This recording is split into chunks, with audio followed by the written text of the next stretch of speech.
Coming to you straight from the Rio Grande and beyond, broadcasting to the four corners of the globe. So grab your seat, your coffee, or your sundowner. Okay, everybody, here we go. On point, as always. This is Gloves Off. Gloves Off.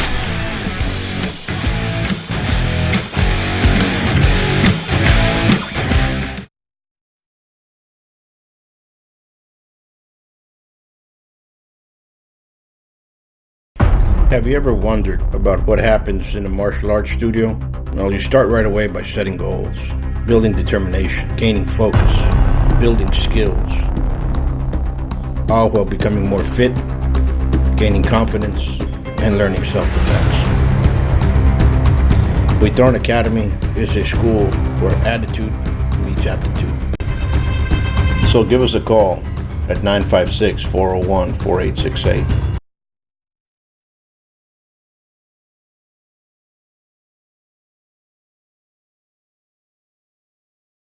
Back at you, Gloves Off, and today we have one of the pillars of Texas, and we're going to be doing a lot of good work this upcoming year, and it's a brand new year. This is the first podcast of 2023, and I'm here with a dear friend of mine, State Representative Richard Raymond. How are you doing? Congratulations, man. Thank you. Happy New Year, brother. Happy New Year. Happy New Year. How do you see 2023 for the radio? Man, I just high hopes. Always have high hopes. Starting a new year. There's so much going on in Laredo in terms of economic growth and opportunity. A lot of interest from companies that want to come in here, expand their operations and so forth, and that's good for us. That's more jobs, give people a better chance at a good life, and so we're starting the session up in Austin, the legislative session. We start next Tuesday. We get sworn in and we get going, and so I'm going to continue to talk about something that Judge Tano Tijerina, we were swearing in a little while ago, and he said, in Laredo, if you looked at Texas, Texas is the heart of the national economy. Within Texas, you look at the heart, we're the aorta. You cut the aorta and it won't work for Texas or the country because of our impact on trade. And he was exactly right. It was a really good way of putting it. And so I think that what I've done for years, and I'm going to continue to do, is educate my colleagues about how important it is to invest in Laredo, the impact that we have, on the movement of commerce and what that means for jobs, right? Billions of dollars of economic impact all over the state, all over the country. And so I think that, more and more people are understanding the role that Laredo plays in Texas and the country. And that's what I want to keep talking about. The importance of keeping our streets safe because we want safe communities. Absolutely. The importance of making sure that our schools are safe and also that the schools are getting what they need. And in that case, for example, I introduced a bill already to take $20 billion of the surplus, because we have a surplus, take $20 billion and use that for a property tax cut so that people can get a tax break on their property taxes. That money would go straight to the schools. The schools would get all the money that they need, but at the same time, it allows us to buy a tax break so that people get a break for property taxes. So those kinds of things, and then working on things that you and I have worked on. Sure. Where we're reintroducing the bill. We've been working for the last year and a half between the sessions to try to make sure we can get a bill passed that allows kids, unfortunately when their parents get divorced, but they want to and do have good relations with both parents, that can continue. Sure. We know, the evidence is there, that kid is going to do better in life if they have input and that connection with both parents. Absolutely. We know that there's nothing that is more valuable than that. Unfortunately, right now, we've seen too many instances where, one of the parents is hiding the ball, playing hide the ball and hide the kid. That's not good. The bill that we introduced last session, which we passed it, I introduced it, you worked with it, we passed it out of the House.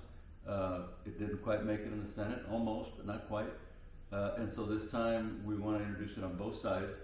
And on my hope is, to be honest with you, I hope the Senate will pass it first, because the chairman of the committee that will have that bill on the Senate side is a good friend of mine. He used to be a state rep. And he's educated on the bill. I think he wants to support it. if he gets it and he passes it, then we've already done with the Senate. I know we can pass it in the House. There's growing support. You know, when we started this, Paul, this proposal was, started, we thought about it, we created the idea here in Laredo, we got the city council to agree to it, they did a resolution supporting it. Absolutely. But now, since then, the city of Dallas, city of Houston, city of San Antonio, all these big cities, you know what, it's a good idea. It is a good idea, because a lot of people might not know what we're talking about. We're talking about placing an amendment to the penal code, which is 2503, which is interference with child custody, which is it's a state jail felony. But many people do not want to enforce it. Well, they haven't enforced it, really. They enforce it after the fact. They don't enforce it at the time of the infraction is being committed. So there's a lot of wrongs. A lot of DAs say we don't want to arrest moms. And it's kind of ironic because they want to arrest them for an infraction like this, but they'll arrest them for a DWI or something else, or whatever else, bad checks or whatever. But it's funny, but everybody understands that the bill is there. So what we did was, as we were talking in several of these conferences that we had, we came up with, let's give them an infraction to the custodial parent that does not want to allow the non-custodial parent. Yeah. Because if a parent, you have the court order, says, hey, the other parent's going to pick up the child on Friday at 3 o'clock, bring them back Sunday at 5 or whatever, and if that parent does not comply with that court order, this bill, this new law, this would allow cities, it doesn't make them, but it would allow cities to set up an ordinance that says, hey, if you do that, then the police not going to arrest you, but they're going to give you a ticket. Sure. A citation up to $250 or $500. $500. And so then, you get one of those, parent is going to go, wait a minute, I got to stop doing this. Now, if the parent is actually trying to protect the kid, fine. Tell us what's going on. If that other parent is doing something wrong. And it gets a ball rolling. Absolutely. But a lot of times we're going to find, I believe we're going to find, they're going to get that ticket and they're going to, wait a minute, I got to pay this. I don't want to do that again. Right? Yeah. And I really believe it's going to change the dynamic. And it will, because a lot of people don't know that it happens more so in an average to men. Yeah. But also when it happens to women, the women are really destroyed. I mean, they're really destroyed when it occurs.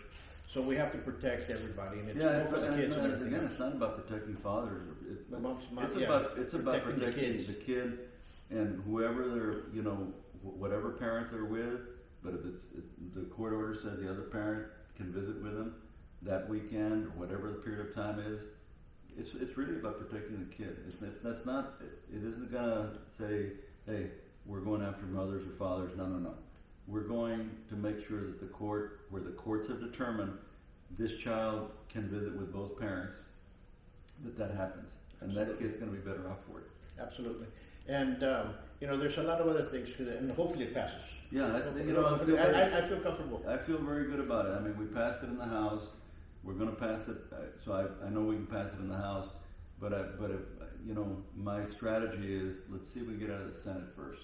That way we're done with the Senate, and then we can pass it over here. We've done it already. Absolutely. Yeah. And there's a lot of other projects that we're going to be working on. Yeah. We're going to be having a kind of a summit for young men and women. Yeah. It's called Let's Bring Back the Handshake, and it's going to be on the 3rd of February. It's a Friday. Well, we're going to bring in speakers and talk about their life and their determination of where they became the pinnacle of where they reached in the different vocations, and try to see if we can get young men and women to kind of understand that it takes not only hard work but dedication, and that you need discipline and everything else that comes with it. Because sometimes you can listen to a teacher, and that light goes off. Sometimes you listen to a coach, or sometimes you get it from a mentor from outside. And sometimes you hear a story and it inspires you so much you continue going forward. And I think that's... Well, I think, and I do think, I've just heard it so many times. I remember not too long ago, I saw a story, and I'm trying to remember who it was, but somebody pretty well known, and he came from nothing.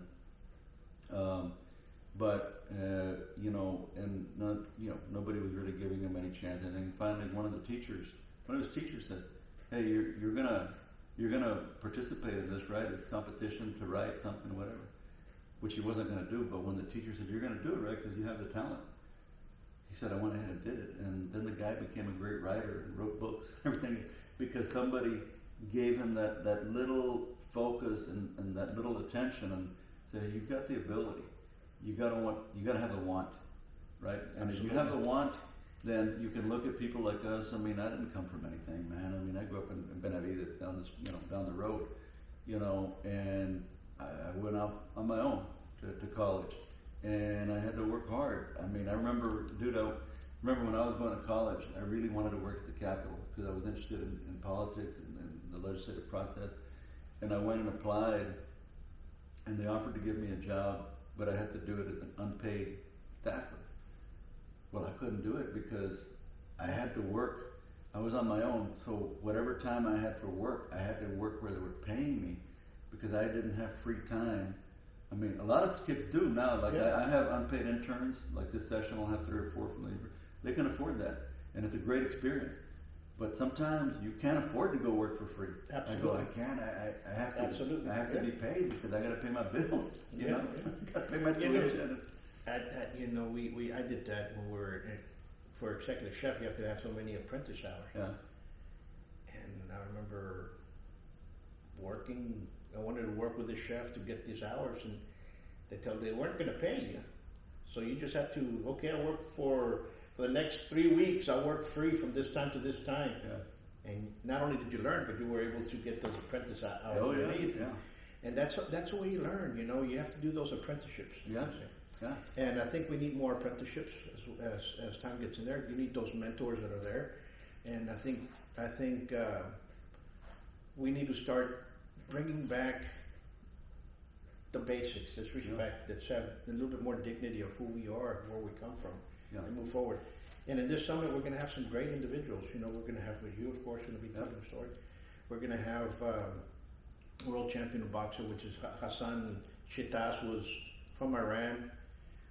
Had a tremendous.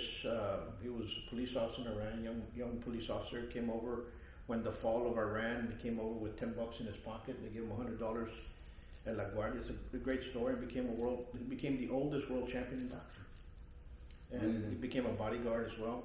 We have Guru Stephen Plink, who was born in Holland. Came from Indonesia to Holland to here, and ended up becoming a Green Beret in the 80s. I can tell you stories about how they were part of the Green Berets that were sent to, at that time, were the Afghan freedom fighters against the Russians, talk to them, how to teach them, and so on and so forth. We have, of course, attorney Nathan Chu is going to be talking about his story. And a lot of things of how it goes and how it grafts together and how it gives, number one, I think it was discipline, number one, that come out, but the respect and the discipline and the timing, how can I say, to be cordial and all that. Sometimes you have to hear it from somebody else. Yeah, it's true. I mean, it's just a way, for whatever reason, that's the way we work. A lot of young people, they got to hear it from somebody outside their family, outside of their inner circle. And they look at this person, and maybe, Paul, maybe it's because they're looking at that person, they're going, hey, they're not trying to push me to do something. Absolutely. It's just, they're telling me, and they're giving me the idea, and they're giving me the example, and they're telling me the possibilities. And so, you're doing it, I'm doing it, we're going to be talking to kids we don't know, young people we don't know, but we're telling them, and we're giving them the kind of the map, and the possibilities, and it's kind of like sometimes when you don't push people, that's when they want to do it. That's right, absolutely. because they see the possibilities. There are others that you got to push them, but there are a lot of them. Is like when you don't push them, that's when they want to do it. Yeah, of course. And got two more that I'm going to say. Two of our speakers in here. We have a world champion, Jerry Fast Feet Fontaine from New York, from Brooklyn. Actually, grew up. Talk about how he became world champion. Talked about what he needed, and you're going to see the differences that connects from Texas and New York, Las Vegas, California, how everything could, and it's the same thing that you need. Yeah. That we as young men need. sometimes we needed that, and we got a lot of us got cocoteo with the head, from our parents, but it just straightened us up. But the other one, of course, is one of the greatest boxers that came out of South Texas, Daniel Baby Red Palacios. Yeah. His story and how he's still an entrepreneur, and how his father helped out, and how he helped out, and how he's continuing. Yeah. He started his own business after boxing, but I know him well. We grew up. He's a little younger than me, but we grew up in the same town. Yeah. And when I was watching, I got the idea from watching that story, and you guys can go watch it. It's an old story. Came out in the '80s. It was called The Bronx Tale. About the young Italian kid, and he looks up to the mafiosi that's in there, like the boss of whatever, and he's telling him, "Babe, be respectful about this. Look into that. Stay out of drugs." And he was learning more about there than his actual family life, But and he became an excellent individual. What I love about that story is The Bronx Tale, and you should go watch it. It's a great movie. So the guy who plays the main gangster, he's the little boy. That's his real story. He wrote the story. Chaz Palminteri. Yeah. He wrote the story because that was him. He was the kid. He was Colegio or whatever his name was. He was the kid. And then he ended up going to Hollywood and becoming a great actor. And he wrote the story, and they wanted to buy it from him. And now we'll make the movie if you sell us a script. He said, "No, that's my life story. I'm going to be in it. I'm going to be the lead." And when he did that and he held on to that, and that movie just made him a star. Absolutely. But that's what I love about it. It's a real story, and he did it. That kid did it. That little kid did it, and becomes a famous actor. Yeah. And a very successful, And the one he got schooled in the streets by, the nonchalant of that. But it's a different culture, and not everything bad is bad, Yeah. Not good comes out of stuff, But, Well, because it was a balance, because his father cared about him. yeah. So his father was just a bus driver. They didn't have any money. His father cared about keeping him straight, and then the gangster taught him about life, right? Taught him about life. But then the gangster, you could tell, didn't really want him to get into that life. Yep. He was teaching him about the other parts of life. It's a great movie. It's a great story. It's a great story, and so that's what we got that idea. How do we can teach kids, because we all have a different viewpoint of life and what we've all grew up to, and what we've hardships and everything else, and those are the stories that others have to go in there, and the only way you get better is the more times that you fail, and that's it. Yeah, that's true. Absolutely. But once more, I want to thank you for Hey man, thank you. We'll be talking session. We'll get going Tuesday, and then we'll start doing hearings probably the very end of January, beginning of February, and so I'll keep you posted, of course, on our bill. Sure. But there's a lot going to be going on for sure. Sure. And if you need us to go over there and testify, Absolutely. please, let us know, and then we'll yeah, go there. you're going to testify. Yeah, we'll You go got up the there. idea. You're in Laredo. So we'll go up there and we'll testify on that. Yeah, sure. All right. Happy New Year. Happy New Year and the best luck, and we wish you all the best. Till next time, much peace.